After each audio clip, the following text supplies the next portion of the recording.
Visakha steel plant యాజమాన్యం కార్మికులు ఉద్యోగులను పొమ్మనకుండా పొగబెడుతుంది.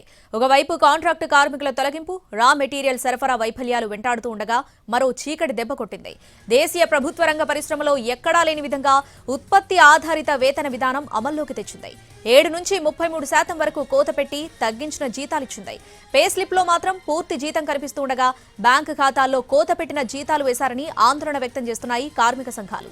యాజమాన్యం చేతగానితనం, వైఫల్యాలను తమపై రుద్దే ప్రయత్నం విరమించుకోవాలని అడ్మిన్ బిల్డింగ్ ఎదుట ధర్నా చేపట్టారు. ఈ అంశాన్ని లేబర్ కమిషనర్ దగ్గరే తేల్చుకుంటామని హెచ్చరిస్తున్నాయి.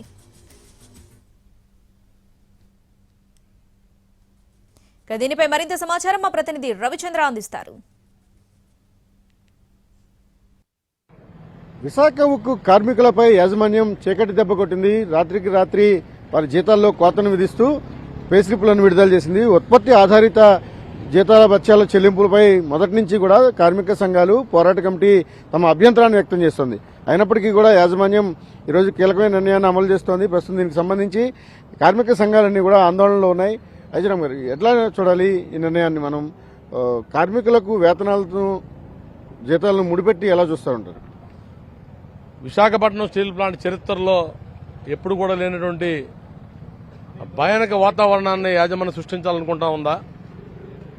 నవంబర్ 15వ తారీఖున సర్క్యులర్ ఇచ్చి ఉత్పత్తి ఆధారంగా జీతాలు ఇస్తామని చెప్పేసి కార్మిక చట్టాలని, వేజ్ బోర్డుని, లేబర్ రూల్స్ని అన్ని పక్కన పెట్టి, ఇది ప్రజాస్వామ్య దేశంలాగా అనుకోవడం లేదు, ఇది ప్రభుత్వ పరిశ్రమలా లేదు. ఇక్కడ నిన్న జీతాలు అనేవి ఒక ఉద్యోగి దగ్గర 34% నుంచి 7% మధ్య కట్ చేసి జీతాలు ఇవ్వడం అనేది ఇది పైశాచిక ఆనందం తప్ప ఇంకోటి కాదు. ఉత్పత్తి అనేది యాజమాన్య నిర్ణయాల మీద ఆధారపడి ఉంటుంది. ఉత్పత్తి అనేది మీరు సరఫరా చేసే రా మెటీరియల్ మీద ఆధారపడి ఉంటుంది. ఒక డిపార్ట్మెంట్ నుంచి ఒక డిపార్ట్మెంట్కి రా మెటీరియల్ రాకపోతే ఆ డిపార్ట్మెంట్ మ్యాన్ పవర్ ఏం చేస్తారు కూర్చుని అక్కడ? ఇవన్నీ పక్కన పెట్టేసి విశాఖపట్నం స్టీల్ ప్లాంట్ ఎందుకు నష్టాలు వస్తాయనేది పక్కన పెట్టేసి 2 బ్లాస్ట్ ఫర్నేసులు నడిపినప్పుడు లాభాలు వచ్చినాయి, 3వ బ్లాస్ట్ ఫర్నేస్ స్టార్ట్ చేస్తే నష్టాలు వచ్చినాయి. ఎందుకు వచ్చినాయి? దీని కారకులు ఎవరు?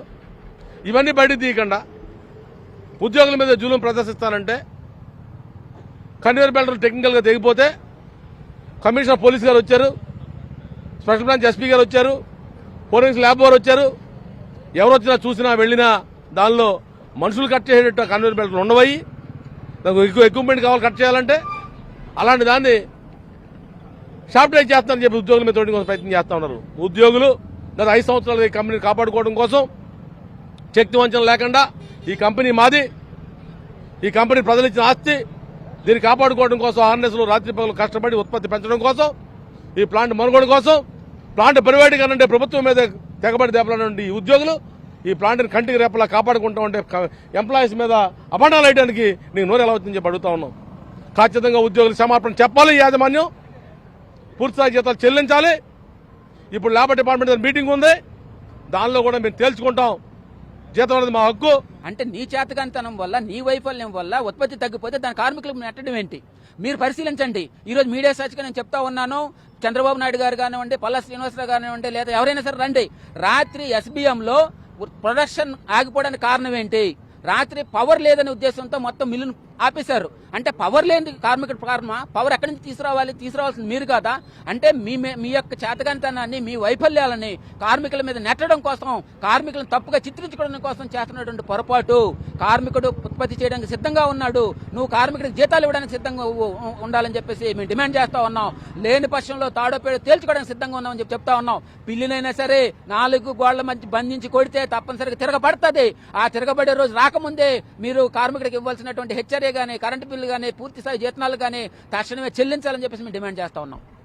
విభాగాల వారీగా కోతను విధించడంతో పాటుగా కార్మికులకు ఇవ్వాల్సిన శాలరీస్ లో అనేక ఇబ్బందులు యాజమాన్యం పెడుతోంది. ప్రధానంగా హెచ్ఆర్ఏ వంటి వాటిని అమలు చేయడం లేదనేది ప్రధానమైంది. జీతాలు, వేతనాలు అనే విధానమే తప్పనుకుంటే పరిశ్రమ నడపడానికి, పరిశ్రమ నిర్వహణలో లోపాలకు బాధ్యత వహించాల్సిన యాజమాన్యం దాన్ని తమ మీద రుద్దుతుందని కార్మిక సంఘాలు ఆందోళన వ్యక్తం చేస్తున్నాయి. కెమెరామెన్ రవితో రవిచంద్రన్, NTV, విశాఖ.